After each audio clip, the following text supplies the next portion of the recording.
Assalamualaikum warahmatullahi wabarakatuh. Selamat datang di seri perkuliahan manajemen informasi. Kali ini kita akan membahas tentang sistem analisis dan desain.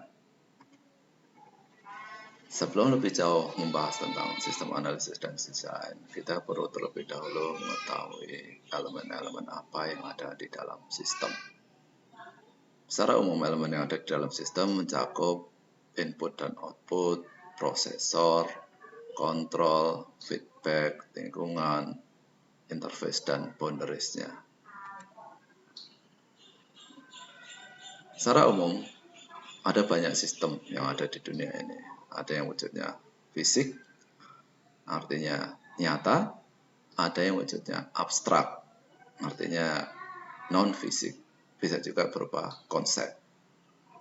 Ada juga yang berwujud adalah deterministik, di mana segala sesuatunya itu bisa kita prediksi, tapi juga bisa juga probabilistik, artinya bisa jadi ada kemungkinan terjadi, biasanya terkait dengan tingkah laku orang, ya, tingkah laku orang atau sistem atau alam.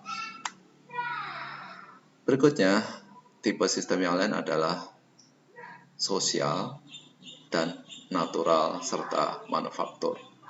Kalau sosial terkait dengan orang, natural terkait dengan alam, sementara manufaktur terkait dengan pabrik. Ya. Tipe sistem yang berikutnya adalah permanen atau temporer. Kalau permanen berarti bisa berlaku untuk jangka panjang, sementara temporer hanya berlaku untuk waktu tertentu saja. Bisa juga sistem berwujud adaptif atau non-adaptif. Adaptif artinya bisa merespon perubahan, sementara non-adaptif tidak merespon pada perubahan. Bisa juga sistem itu open atau close. Kalau open berarti dia akan bisa berinteraksi dengan lingkungannya, ya. Sementara kalau close, maka biasanya dia akan terisolasi dari lingkungan yang mempengaruhinya. Nah, dalam merancang sistem biasanya kita membutuhkan alat bantu yang sering disebut dengan case tools atau Computer Aided Software Engineering Tools. Dengan case tool ini, maka biasanya produktivitas untuk analisis akan bisa meningkat pesat, ya, karena mengintegrasikan semua fase dari siklus hidup dari suatu sistem. Ya, ini adalah case tool. Beberapa manfaat yang kita bisa peroleh dari case tool adalah bisa mengintegrasikan proses development di setiap fasenya. Bisa juga dilakukan komunikasi dengan user menggunakan case tool ini, dan bisa juga sebagai komunikasi bantu antara user dengan sistem. Meski demikian, case tool ini juga memiliki kelemahan. Di antaranya adalah kadangkala beberapa case tool itu cukup mahal, ya. Di sisi lain, penggunaan case tool ini membutuhkan keterampilan tersendiri yang di sini membutuhkan training terlebih dahulu agar bisa menguasai tools tersebut. Nah, di sisi lain kadangkala dengan menggunakan case tool ini ternyata juga membutuhkan banyak waktu daripada kalau dibanding dengan kalau misalkan kita bikin secara manual. Menggunakan case tool ini kadangkala membutuhkan lebih banyak waktu. Meski demikian, ya, kalau misalkan dibutuhkan pekerjaan yang sangat berulang-ulang, kalau tadi kita tulis manual, kita lakukan manual, maka biasanya kita harus mengulang lagi. Kalau kita menggunakan case tool, cukup kita panggil, kita bisa cetak ulang. Kadang-kala juga tidak semua case tool ini bagus dari sisi kualitasnya. Ada beberapa case tool yang ternyata tidak cukup bagus kualitasnya. Nah, dalam konteks ini dibutuhkan kejelian, dibutuhkan banyak diskusi dengan banyak orang agar bisa mendapatkan case tool yang relatif bermanfaat untuk membantu dalam analisis sistem. Nah, biasanya ketika kita merancang sistem, kita akan membutuhkan flowchart ya.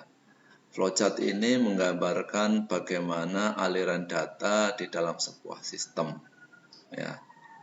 Biasanya dalam konteks ini kita perlu menggunakan simbol-simbol ya untuk memudahkan menjelaskan apa yang terjadi dengan data dan di mana terjadinya.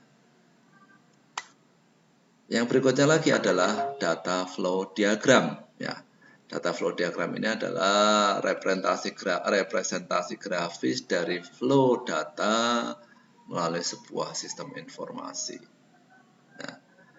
Nah, data flow diagram ini juga merepresentasikan proses yang ada di dalam sistem informasi dilihat dari kacamata data.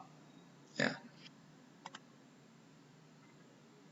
Nah, dalam konteks ini data flow diagram biasanya bisa berupa logical, bisa juga berupa physical. Ya. Kalau logical ini terkait dengan deskripsi sistem yang independen. Ya. Tapi kalau fisikal biasanya deskripsi sistem yang dikaitkan langsung dengan entitas yang ada di dalam sistem seperti departemennya mana, orangnya, kalau misalkan orang atau eksekutif yang mana, kalau kita ngomong devices-nya, devices yang mana, dan sebagainya. Nah, ini sebenarnya seperti yang tadi saya jelaskan, baik itu flowchart maupun data flow diagram, ini sebenarnya masih belum cukup dalam kita merancang sistem. Biasanya kita akan membutuhkan satu tools lagi yang disebut dengan ER model atau Entity Relationship Model. ERD atau Entity Relationship Model ini adalah model yang mendeskripsikan data atau informasi dalam konteks bisnis domain. Ya. Jadi prosesnya seperti apa, dari proses ini kemudian direlasikan kemana, nah itu biasanya akan kita gambarkan dalam ER model.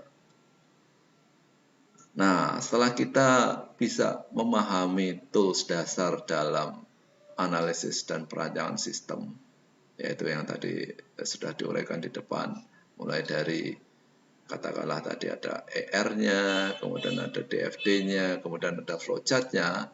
Nah, langkah berikutnya yang perlu kita pahami adalah development methodologies apa yang akan kita adopsi untuk pengembangan sistem kita. Ada beberapa development methodologies yang kita bisa gunakan, diantaranya adalah waterfall model, spiral model, iteratif model, atau object oriented model.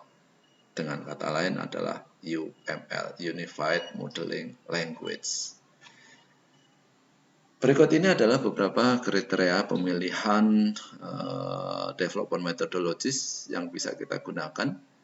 Kita bisa menggunakan structured methodologies, red methodologies, atau agile methodologies. Jadi kita bisa lihat di sini mulai dari requirement penggunanya kurang jelas, kemudian teknologinya juga kurang familiar, kompleksitas, reliabilitasnya, sampai ke berapa lama dan kesediaan waktunya kita bisa lihat di sini. Nah, di sini nanti kita bisa melihat konteksnya proyek yang kita jalani atau proyek yang kita kerjakan itu apa, maka kita nanti bisa menggunakan kriteria ini untuk menentukan kira-kira model development methodologies apa yang paling tepat untuk kita gunakan dalam proyek tersebut dengan kriteria-kriteria yang sudah ada di sini. Selanjutnya kita akan melihat secara singkat masing-masing dari development methodologies tadi. Yang pertama adalah Development Life Cycle atau SDLC, System Development Life Cycle dengan waterfall model. Waterfall model sifatnya di sini kita akan pakai planning, analysis, design, implementation, dan akhirnya jadilah sistem. Jadi seperti halnya aliran air terjun, di mana dari atas ke bawah turun sampai akhirnya jadilah sebuah sistem. Yang berikutnya lagi adalah prototyping. Ya, prototyping di sini sebenarnya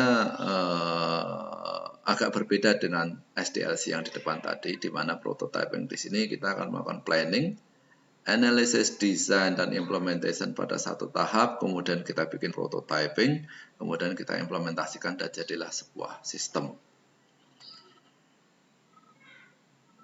Berikutnya lagi adalah adaptasi dari unified process yang disebut dengan rapid application development. Dalam rapid application development di sini kita bisa punya ada iterasi 1, iterasi 2, iterasi 3, dan seterusnya. Sampai akhirnya kita bisa mendapatkan sistem yang diharapkan. Secara ringkas, rapid application development ini bisa dilihat planning, dari planning kemudian dibikinlah use case kemudian kita bikin analisis, design, implementation, kemudian jadi iterasi yang pertama. Balik lagi ke analisis, design, implementation, jadi iterasi kedua, dan seterusnya sampai akhirnya jadilah sistem seperti yang diharapkan oleh customer. Teknik yang berikutnya ini dikenal dengan object oriented technique, di mana dalam object oriented technique ini semua metode yang di depan sebenarnya tidak dipakai lagi, tapi kita lebih menggunakan object oriented. Artinya apa? Teknik yang berorientasi objek. Beberapa tools atau teknik yang kita gunakan dalam object oriented di sini diantaranya adalah use case diagram, class diagram, sequence diagram, dan state machine diagram. Ini adalah contoh penggunaan integrasi dari UML yang ada. Jadi kita lihat di sini ini adalah use case ya. Dari use case kemudian kita akan membuat ini adalah sequence diagram. Sequence diagram di sini kemudian adalah state machine diagram. Nah, beberapa ini kita bisa kombinasikan dalam sebuah diagram. Nah, kondisi terakhir dalam UML itu ada sekitar 13 diagram yang harus kita buat. Meski demikian, dalam banyak kasus sebenarnya tidak perlu harus 13 diagram yang kita buat, tapi kita bisa membuat yang diperlukan saja terkait dengan proyek yang kita hadapi. Demikian seri pembahasan tentang manajemen informasi terkait dengan sistem analisis dan desain. Mudah-mudahan bermanfaat. Terima kasih.